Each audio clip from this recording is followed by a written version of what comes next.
ये कहानी कोई मनगढ़ंत नहीं है।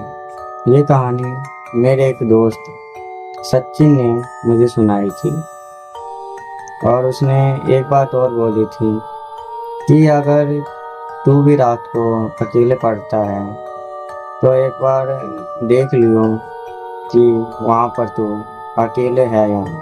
सचिन के घर में दिन भर बहुत शोर रहता था, इसलिए उसने एक पास की लाइब्रेरी ज्वाइन कर ली। और लाइब्रेरी खास थी क्योंकि वहाँ दिन में तो बहुत भीड़ रहता था, लेकिन रात में कुछ ही लोग वहाँ पढ़ने जाते थे।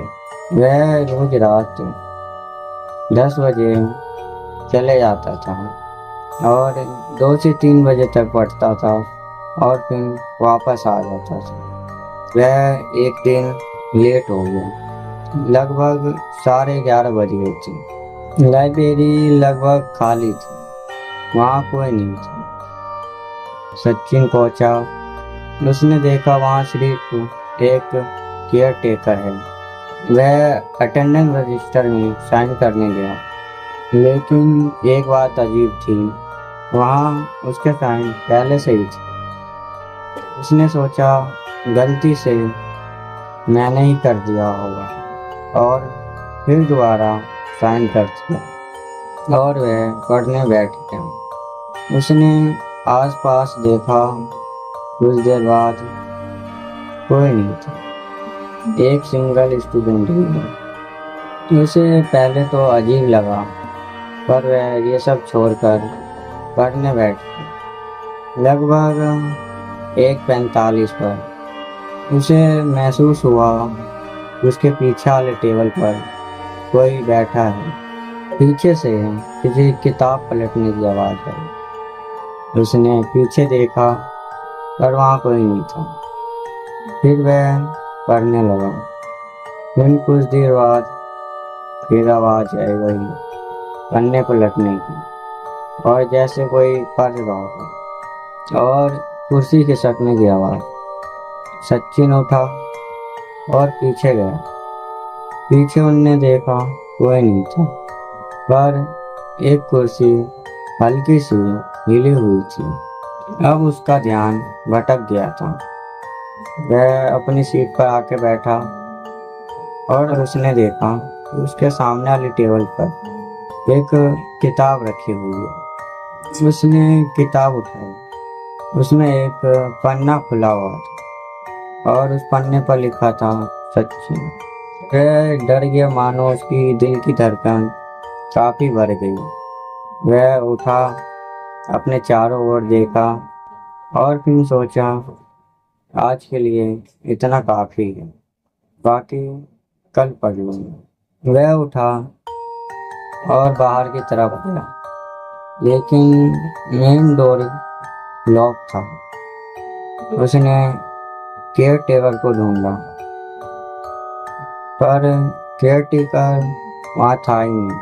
अब सचिन काफी पैनिक हो रहा था। वह डर गया था। तभी पीछे से आवाज आई, इतनी जल्दी जा रहे हो? उसी टेबल पर से जहाँ वह बैठा था। उसका चेहरा नीचे की ओर था। सचिन ने बोला, तुम कब आए? लेकिन कोई जवाब नहीं था।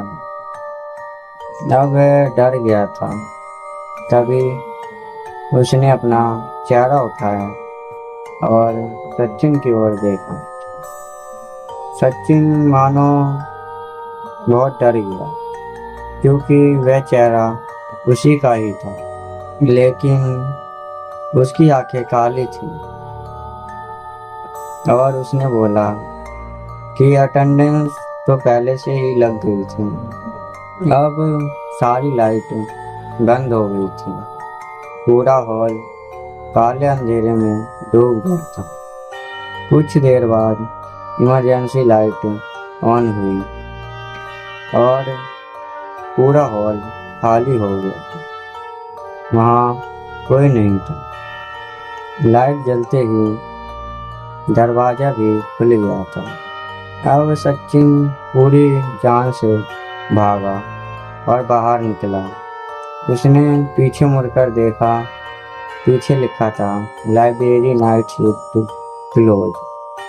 वह फिर से लाइब्रेरी गया, लेकिन दिन में, और उसने रजिस्टर खोला। कल रात का साइन देखा, वहाँ सिर्फ एक ही नाम था, सच्ची, और टाइम लिखा हुआ था 1:45, जिस टाइम पर वह पढ़ रहा था। वह आज भी कहता है कि मैं उस लाइब्रेरी में अब दोबारा नहीं गया, क्योंकि उसके चेहरे पर साफ डर दिखाई देता है। अगर आप भी रात में ऐसे अकेले पढ़ते हैं तो आप ये मत सोचना कि आप अकेले हो, क्योंकि शायद आप अकेले नहीं हो। तो दोस्तों, आज की कहानी हमारी यही थी, जो कि मेरे एक बेस्ट फ्रेंड सचिन ने मुझे सुनाई थी। अगर आपको ये कहानी पसंद आई हो तो वीडियो को लाइक, चैनल को सब्सक्राइब और कमेंट में लिखें भूत या लाइब्रेरी।